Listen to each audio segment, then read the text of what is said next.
We thought it was very important for you to see where the money raised from the Around the Bay Road Race goes. We're here in the East End St. Joseph's Hospital location. There's a lot of exciting new projects going on. Very important to see where your money goes. Come inside for a tour. We're now inside what a lot of people call the East End Stony Creek facility of St. Joseph's Healthcare. We're joined by Jeff Stonehouse, the charge nurse here at the location. Jeff, first of all, tell us exactly where we are and what you would do when a patient comes in to see you. Well, initially when the patient comes in from the geographical area of the east end of Hamilton, we try to show them and orientate them to the facility, and our prime goal is to get them to do as much as they can for themselves. So initially we start off, Ted, with weighing them so we can get an ideal body weight on them, and then we'll prompt them down to the area where we will initiate dialysis.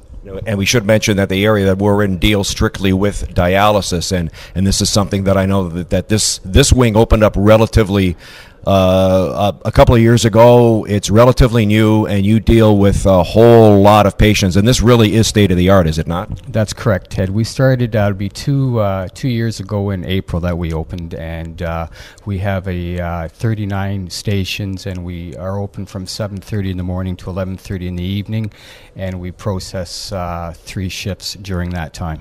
I may put you on the spot with this one.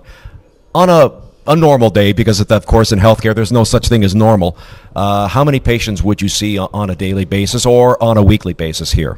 Okay, during the day we have 39 stations, and that's times 3, so there's about 118 people that we are caring for throughout the day. All right, let's go inside. One of the rooms is called the home training room, and it sounds really simple, but obviously it's not. Jeff, take us through what people do when they come in this particular room.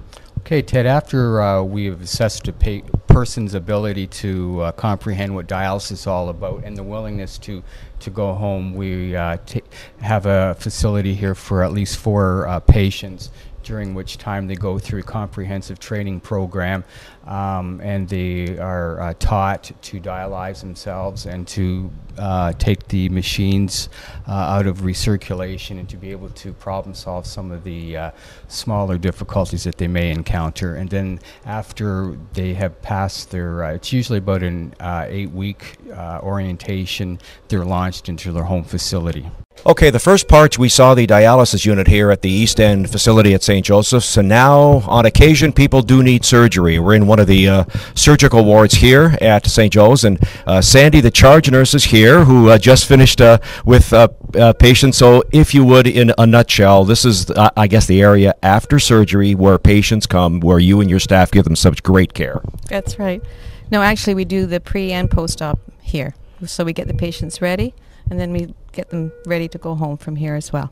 So we've been checked in, we've had the pre-op, and now you go into that room right behind us here, and Dr. Dermot O'Brien is a surgeon here at St. Joseph's. Thanks for taking the time. You literally just came out of the operating room, so I want to thank you for that. Your area of expertise here at St. Joe's? Cataract surgery, principally, yes. Now I'm curious, the average, and again there's no such thing as an average, but when you set a patient up for surgery, how long would the cataract surgery take?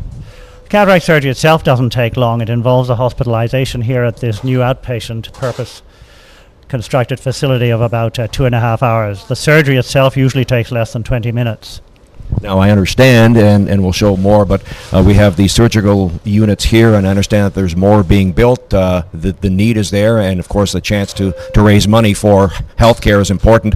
Have you heard, in a perfect world, the number of surgical suites here that will be added to the facility? Well, yes. I mean, we've created what's probably the first purpose-built eye surgery unit in Ontario, which is used for all the eye surgery now in Hamilton. It's all being consolidated here, and as a result of that we've doubled the size of the unit, and we've brought it up to date with modern equipment, which you can see some of behind me, and so this greatly increases our ability not only to develop and improve our own techniques, but also to treat more patients than we've been able to treat before. Well, you heard about the surgical wings that are being built here at St. Joseph's, the Stony Creek location. This is one of them. This one was just opened up in January of 2008, and this is where your money goes for the Around the Bay Road Race. Some of the money being used here to build the surgical wings, the East End location here at the St. Joseph's Healthcare.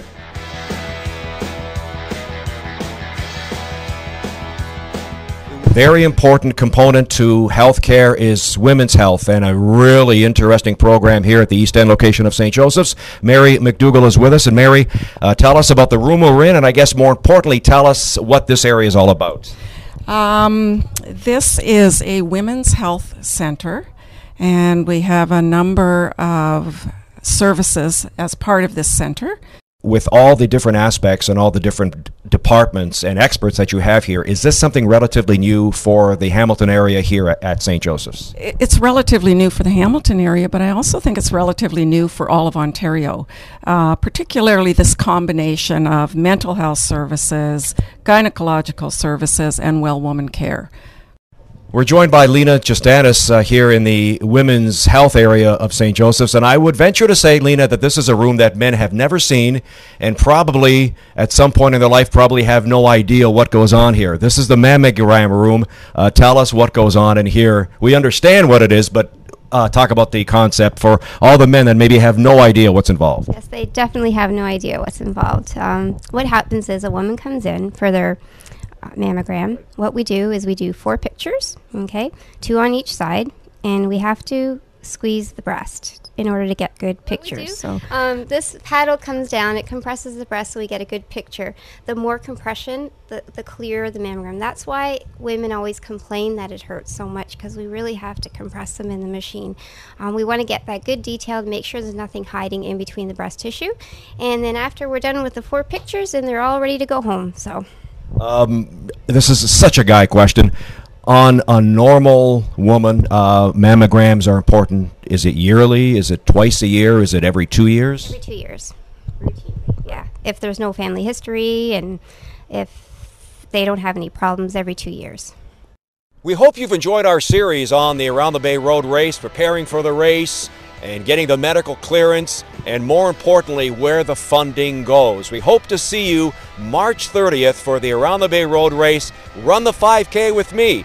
Take ownership of your health. We'll see you. Thanks for watching.